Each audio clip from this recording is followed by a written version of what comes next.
Minister. Thank you. Thank you. It's just been such a long time. 2nd of January 2006, the Sri Lanka's SDF killed 5 Tamil students on the beach in Trinco. They were all about 20 years. Let's just remember their names. Manoharan Rajiha, Jegarajah Hemachandra, Logitaraja Rohan, Thangatharai Sivananda, Shanmugaraja Gajendra. And it is one of the most famous cases that we all know, because 13 years later, no one has been convicted for these crimes.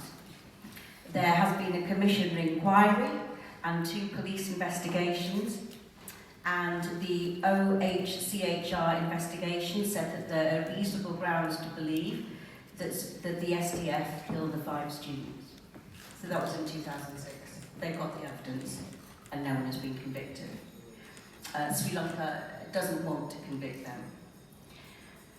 And I think one of the things we have to just accept is that Sri Lankan Buddhist nationalist chauvinism is a real factor that is going to stand in the way of any internal investigation and any conviction. So when Sirisena was addressing the UN General Assembly, he said, rejecting the UN Human Rights Council in 2015, he said he promised to push for the acquittal of Sri Lanka from charges of war crimes committed against Tamils and vowed to protect the hard-earned dignity of Sri Lankan soldiers. So, whenever we talk about the law, we talk about UN resolutions, we can't forget the reality of what is happening on the ground, because, you know, the bottom line is any challenge to Sri Lanka is a challenge to the singular Buddhist state. And any demand for Tamil autonomy, or any Muslim dominance in the economy, or any international pressure for accountability is a challenge to singular Buddhist supremacy. Okay, so, you know, we can talk about the formal situation, but we have to talk about the situation that we have on the ground. Everyone has seen the YouTube videos, okay, of Sinhalese priests. I think you may have seen a recent one, which I saw. Sinhalese priest, Tamil woman, they thought she had some faces of Buddha on her sari. I don't know if anyone saw that video. I mean, it was so messed up. Okay, but they were harassing her. And this is the country that these women, these heroines, have been protesting in for 900 days. And these women, you know, a lot of them are elderly women, and you know, the Sri Lankan soldiers have come and they've said, just sign the death certificate, we'll leave you alone. Just sign the death certificate, because if the death certificate is signed, then tick box, you're not disappeared. But these women, because they're Tamil women, you know, we are a martial race. For how long have our generation, Vanya, I might not be able to speak Tamil, but I have a very good idea of Tamil history and the strength and power of Tamil women. It may not always be such a good thing at the home, but certainly Tamil women are strong. And I have had 3 mothers whose children have been tortured by the Sri Lankan army. One mother was brought to the police station, and her daughter was brought to the police station, and the daughter was kept in a police cell, and the mother was made to hear the things that the Sri Lankan army were doing to the daughter in the police cell, so that the mother would stop fighting for the disappearance of her son. I mean, these are the things that are happening on the ground. So all these children have left Sri Lanka knowing that their mothers and their grandmothers are still there, day after day in Kinochi, in Maldives, in Jaffna, standing out there in the sun, fighting for their babies. And you know, when they put the placards up, they don't just put the placards up of the children when they're grown, they put the placards up of when they're babies. You know, this is the thing that is so so terrible. But we have to deal with what Sinhala Buddhist supremacy means, because while that's happening on one side, Tamils are becoming more resistant. So when the Easter bombings took place and the Sri Lankan government introduced on the 22nd of April the new emergency regulations, okay, they did the thing about the burqa, which I totally thought was wrong, but the other thing that they did was, you can't put up any flags, you can't sing any songs, you can't do any protests, you can't do any support for any prescribed groups. So actually, the bombings were godsend to the Sri Lankan government because they used it to criminalise Tamil protesters. And as we all know, Jaffna University, from day one, has always been the focus point for Tamil revolutionary movement. And I don't know, again, if you were watching the YouTubes, but all the lecturers were coming out, the students were coming out, because they were being arrested because there was one small picture of Kaliban or one small picture of Prabhakran, and they were all being arrested under the new emergency legislation. And this is all happening, but then they will still commemorate Kaliban's death, and they will still commemorate Mulai Vaikal, and they will still commemorate Mahavir now.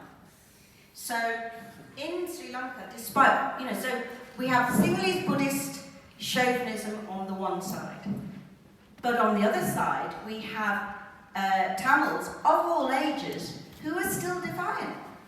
And when they're defiant, the effect of the new emergency regulations is to criminalise them. Now we come to the UK, and we see another thing happening.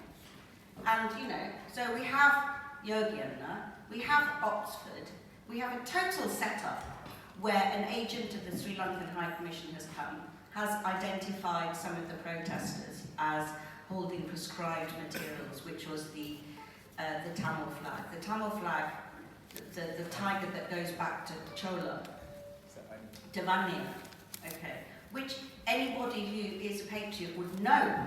And if the police had asked that question, and actually many people who went to the Oxford demonstration had said this, they would know what the truth was.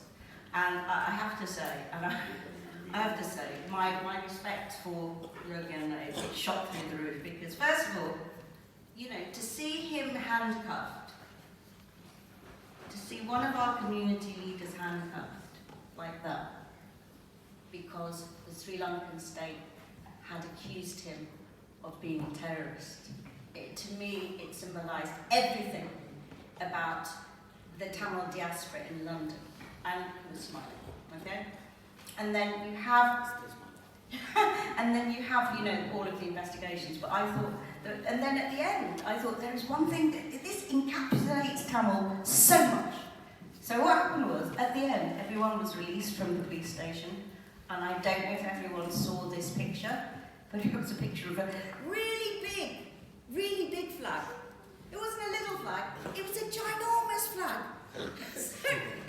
So 4 people who were arrested took a really big flag and took the picture and sent it out. And I thought, this is the spirit.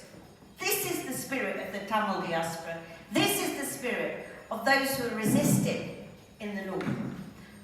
I have been to the UNHRC year after year. The first year I went, I was so optimistic, I was so naive, and I thought, I will go and lobby all of these people and they'll see the truth. And then, as the years went on, I realised it was total rubbish. But what was significant is that one of the quite high-level diplomats, he said to me, Shivani, we're not really going to get anywhere. What you people should do, you should go for universal jurisdiction. You should go for private prosecution. Okay, so he's basically saying what the UN know, which is, we're not going to do anything. It's never going to happen.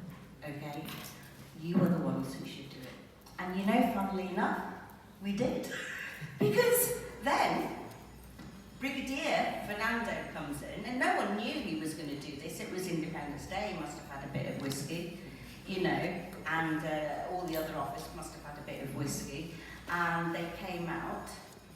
And you know, the Tamil protesters were angry, and they were taking all of the footage, and then he does that.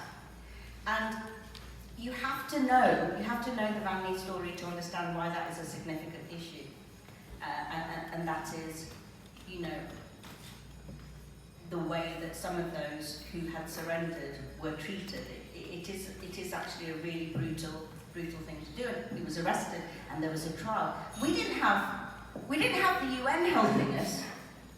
You know who was responsible for all of that? Us. It was just us. We didn't have anyone, and it was all the Tamil groups, and they all came together, and they made that happen. Similarly with Oxford, everyone involved in Oxford were involved in complaints. Anyway, what I want to say to you, just in concluding, I know I'm really late and all the rest of it, but I want to say one thing. And it is a legal thing, but I think it's something that we can use, which is really, really important. Because one of the things that the Sri Lankan government did do is that in 2015, they introduced a piece of legislation called it was called International Convention for the Protection of All Persons from Enforced Disappearance, 2018. And what this act does is it criminalises anyone who's been disappeared, but also anyone who's been taken into custody, okay, for no good reason. And if you can't get satisfaction internally in Sri Lanka, you have another route, and we have not tried that other route, and I think this is a really good route. And that route is that we've got the template, and it's a really easy template. You can apply under Article 31 and make a submission to the Committee on Enforced Disappearances, and they've got a lovely, I'm just going to really try and open it out on my pro forma. But you might be able to see here, it's lovely, easy, you know, you just write it out. We would be happy to help anyone. This is Polly Gibson, she's our campaigns officer at Justitia Chambers. We're happy to work with anyone. So the only drawback with this is it only really applies to 2015 onwards, but there is an argument for it going before. So anybody who's got somebody who was in detention, still in detention, or disappeared, they should write these submissions, and it goes to this committee, and they ask for Sri Lanka's responses, and it gets investigated. Article 30 of the regulations also has a power to speed up the investigation if there is a chance that the person may face harm. So what I'm trying to say is, leave the UN, okay, leave the governments. Let's do what we've always done, okay, which is just rely on our own community. And let's just do these submissions on disappearances, because they're really easy to do. And we're more than happy to help you with it. So yeah, what's been happening has been terrible in terms of the UN, but what's been happening in terms of protests is an inspiration. I'm just going to say one last thing. My parents, my father, was a consultant just physician for a long time. During the ceasefire, he went to Vanley because he wanted to serve his people. And he was there for years, and he treated everyone. And before he died, I promised him one thing. I said, I promise you, Abba, that in my lifetime, I will prosecute a war criminal.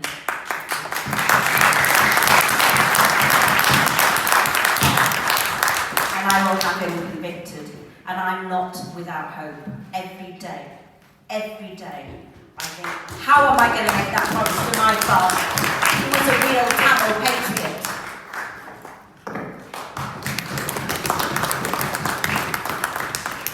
Thank you, Shivani. Good finishing, because she made the promise now. She had to keep the promise. Help me make the promise.